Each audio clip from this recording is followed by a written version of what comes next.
Hey, welcome back. The topic for today is the brand new Blue Note Tone Poet release of Lee Morgan's Taru. So this is one of those albums that was recorded and shelved really quickly. It basically sat until like 1980 when it was put out in the Blue Note LT series. And outside of like a quick low quality repress of that 1980 version in 2009, as well as a couple of like CD reissues, I think organized by a Japanese label, this is really the first vinyl reissue of this album. So let's talk about this. Did it deserve to be shelved?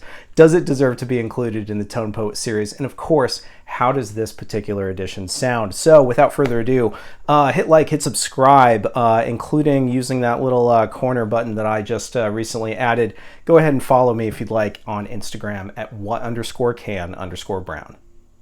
All right, so what a week in terms of Blue Note Tone Poet editions. So not only do we have Taru, we also have Bobby Hutcherson's Medina, which I also got in. Going to have that be the topic of my next video, probably put out later this week. But what a week in terms of reissues. These are some of the two that like I was just looking forward to absolutely the most in the entire Tone Poet calendar for this year. I promise, if you go back to my, when I covered the announcement of the Tone Poet calendar, I'm sure that I said Taru and Medina were some of my favorites that I was looking forward to. So let's, the drill. Let's talk about this. So Taru was recorded in 1968 at Rudy Van Gelder's studio by Blue Note. Lee Morgan has a sextet format here, and that includes Benny Maupin, George Benson, John Hicks, Reggie Workman, and Billy Higgins. So quite a fantastic lineup. I actually want to call out George Benson, though, here maybe as the odd man out. So I think everyone knows George Benson, or at least they should. He had one record as a leader in 1964 for Prestige, so very early in his career. And then he was sort of stagnant, not as a supporting player, but at least as a leader. So he put out a bunch of albums with, with Jack McDuff really at the helm. And then, I guess in like 1967, he recorded Alligator Boogaloo with Lou Donaldson, which was his first appearance on Blue Note. But what happened, as far as I can tell in terms of what changed his career, is that Miles Davis added him into the lineup for his album Miles in the Sky in 1968. So what happened next was he was included on a number of Blue Note sessions, including by Lonnie Smith and Hank Mobley, and of course here by Lee Morgan. Also in 1968, he went to Verve and recorded 3 albums as a leader. So that really is the Miles effect, at least in terms of George Benson launching his career, giving him this opportunity, especially in 1968, that would sort of set the trajectory for his career going forward. All right, so packaging, just really quick. You all know what Tone Poet does with their editions. However, there's a little bit of variability depending on the release. So some of their releases lately we've seen not as a gatefold, but just as a standard jacket. Don't get me wrong, still tip-on, still quality manufacturing. This particular one is indeed a gatefold, which I think is great, and what that means is we have some great session photos here that are actually in color, because again, 1968, and so you get to see the musicians. You also get some liner notes on the back, obviously that were added later. I do think that these are the same ones that actually appear on the back of the LT series edition. So let's see, what else to say about this? Some people say that, in terms of the cover, I've heard some people complain about the cover. Here's the thing, like, it's in the style of Reed Miles, but it's not Reed Miles, and that's fine. I actually think that it's a great cover. I love the sort of the monochrome style that I think at least fits the Blue Note aesthetic. I think this is a much better cover than what was used on the CD reissue and what was it in the 90s. So nothing really to complain about there. I don't really know exactly what's going on. Mine actually has a little bit of like a light texture, but only in places. So could just be a kind of a printing thing, or maybe a little bit of adhesive at some point got onto mine. Otherwise, in terms of the packaging and what we have here, Well, of course, it's Joe Harley, produced this, and it's Kevin Gray, right, who's involved in RTI and 180 gram vinyl, all these things that are the hallmarks of Blue Note's Tone Poet series, really across the board. One of the things that I wanted to call out about just about the vinyl. First of all, my copy is in immaculate shape. I don't have any issues with it. And it's flat and everything, but is the label. So I think it's great that they decided to include that Liberty Records label, because if you think about it, again, this session was shelved. It wouldn't have had really any address in terms of this classic Blue Note label. And so what they did is they sort of recreated what it would have looked like if it was put out in 1968 for Blue Note, which would have been this very same this very same label, as opposed to United Artists or as opposed to New York USA that would have come earlier. So I like the idea that they sort of have this album in the spirit of what it would have originally looked like. All right, so let's kind of run down a couple of these tracks, and then I want to talk about how it sounds, and then sort of my overall thoughts about this album, whether I think it's worthwhile, that kind of thing.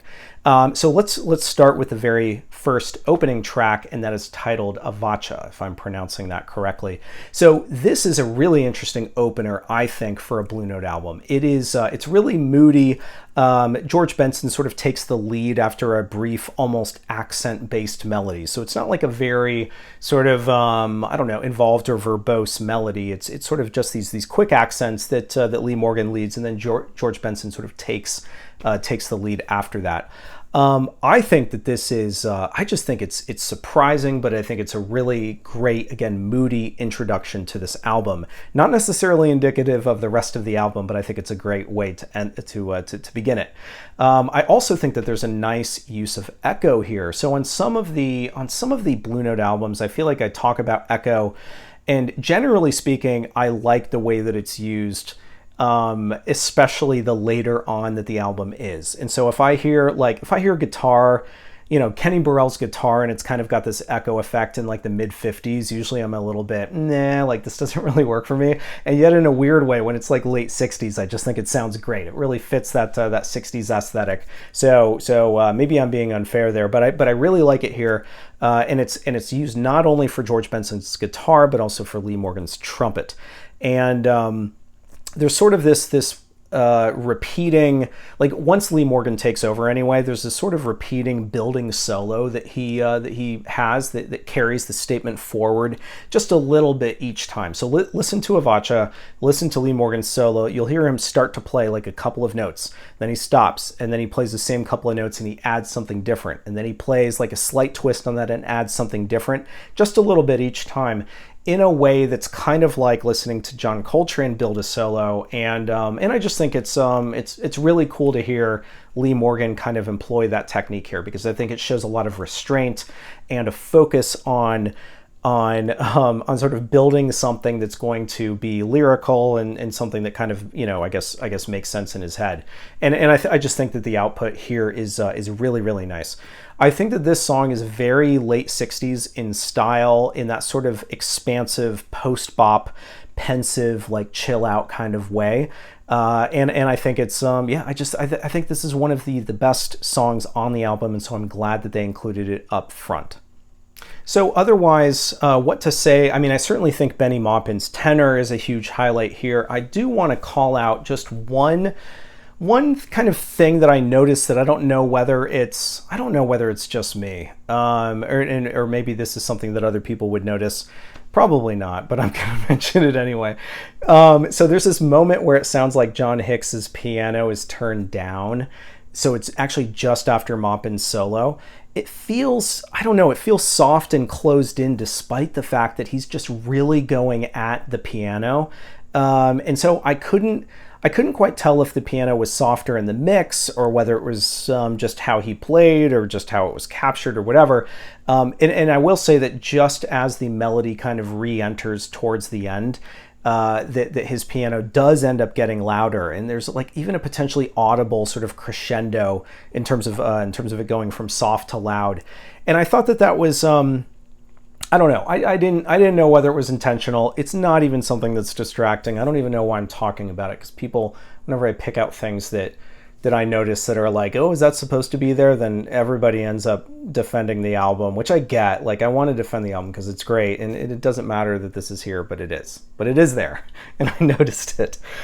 So all right, so let's set that aside. So the next track, track 2, is called Haitian. I believe it's called. I believe that's how it's pronounced. Really, really beautiful. This is such a beautiful ballad. So Billy Higgins brushes, John Hicks's piano, Reggie Workman's bass as the background for this soaring Lee Morgan ballad thing. It just sounds so good. Lee Morgan's trumpet is so crisp and clear. There's a sort of like understated rhythm section that pulses in the back with George Benson like surprisingly busy playing the piano, because I say surprisingly because only when some of the other musicians just happen to like take a breath or take a break can you hear the intricacy of George Benson's almost harp-like accents against Lee Morgan's melody. And I think it is, I just think it's fantastic. This is like it's such a great way to begin this album with these 2 tracks. So the last track on side 3 is called D Loud. And it stands out perhaps because it's the first sort of funk forward piece. It's still taken at a medium tempo, so it's pretty laid back. Hicks's piano, I think, is really great here, almost like a church-y sort of feel to it. And I will say that Lee Morgan's melody and his solo feels a little bit sort of predictable. At the same time that even if it is that, it's just so chill and so catchy that I think it works really well. All right, so let's move on to side 2. I know we're kind of going at lightning speed, but that just happens to be the pace today. So Get Yourself Together is the opening on side 2, and it arguably would have made a better track 1 on side 1. And that's not to diminish actually how great the actual opening of this album is. It's more to say that Get Yourself Together is a fantastic track, and it's super high energy, and it's almost what you would expect to sort of open up the album. So I really love that one. I think it's more in the vein of track 3 on side 1 in terms of kind of the funk element. So the second track on side 2 is Taru, What's Wrong With You? It's another ballad, and I think it's another example of just how great Lee Morgan could play a ballad. And then the final track, what's it called? Durham. So Durham is probably the reason why I wanted to mention this, and I kind of fast forwarded to get to it, is because it's the best Benson highlight, the best George Benson highlight on this album. Really nice blues forward piece that really lets him stretch. Incidentally, this is the longest track on the album. It's 7.5 minutes, whereas some of these others sort of vary between low 5s and sort of high 6, mid 6s, I guess. So 7.5 minutes is the longest track on the album. If you like jazz guitar, I think this is going to be really your jam. I think Lee Morgan also takes a really nice solo here, even though it's very much what I'd call in the blues form. He doesn't really stray from that. I think that this album in places shows, if anything, how beautiful his restraint could be. So whether it's a very interesting piece that Avacha 1 is, did I say it was called Avacha 1 or just Avacha? Anyway, it's called Avacha 1. Is the opening track which is written by John Hicks, incidentally. I think that shows a lot of interest. I really like the ballads here in terms of Haitian and as well as Taru, What's Wrong With You? And I think that, again, that it shows his restraint with being able to play these interesting things and these ballad things. But then even on those ones that are like funk forward, that too shows restraint. And I think the reason why I say that is because we've all heard Search for the New Land, which is so ambitious and so sprawling and kind of epic in its nature. And this has elements of that in terms of its beauty. It's just that it's not Lee Morgan going too crazy. And so in that way, I understand if somebody would call this to be a little bit, for it to have a little bit of a commercial element to it. Except that a couple of these tracks, again, are such standouts in terms of creativity and interest. So, I think personally that this is a fantastic Lee Morgan album. I think it's a great inclusion for Tone Poet.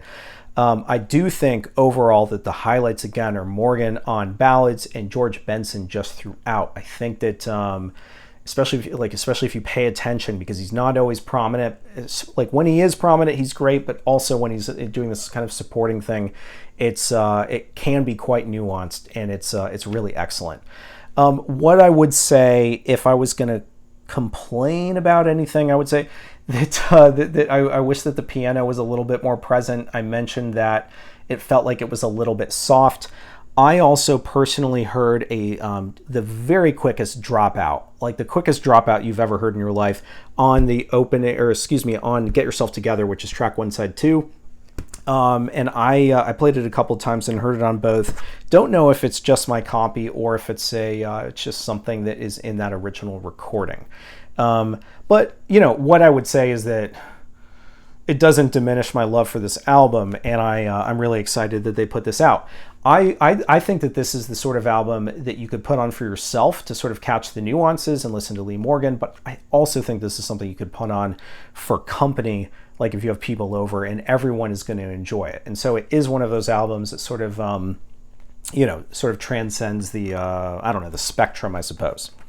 So that's kind of my thoughts, I guess, about the music in terms of how this sounds, and does it deliver on sort of the Tone Poet promise, right? Is that a weird thing to say, the Tone Poet promise? But what I mean by that is does it sound great? Is it going to please the audiophiles? And I think wholeheartedly, yes, it will. Now, I mentioned that the piano might be a little soft in places, but when it is present, when John Hicks is soloing, except for that one track, it's definitely present. It sounds very good. Lee Morgan especially, though. I mean, gosh, Billy Higgins, especially when he's playing brushes and cymbals, sounds fantastic. George Benson has so much detail in his guitar. Everything about this album, I think, is deserving of the Tone Poet brand. And so I'm trying to think if I like this more than, maybe it's unfair to start comparing it to other Lee Morgan albums, but I'm personally super excited about this. Maybe I like it better than Infinity. I'm not sure. Maybe that's for another video. But suffice it to say, I think it's a great album. I love that they included it. I do think it should not have been, what I'm trying to say, it shouldn't have been shelved. And so I'm happy that they included it here. So those are my thoughts about Taru. Thanks very much for sticking with me. Tune in for my next video, which is definitely going to be about Bobby Hutcherson's Medina. So thanks again. I'll see you next time.